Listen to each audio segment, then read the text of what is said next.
అరే not out రాది ఎట్లా తెలుసా వాళ్ళు ఉన్నాడా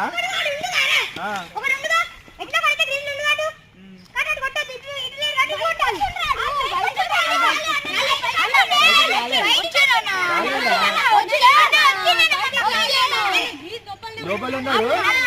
నువ్వు కొట్టినావు నువ్వు కొట్టంగా వాడు వెళ్ళిపోయాను బయటికి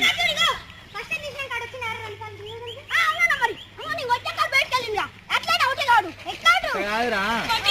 నువ్వు కొట్టినావా అయిపోయిందా వీడు బయటికి వెళ్ళిండు వాడు నువ్వు కొట్టినప్పుడు అలానే ఉన్నాడు వీడు ఉరికొస్తాడు అర్థమైందా వాడు అటు వేయిండు నాట్ అవుతుంది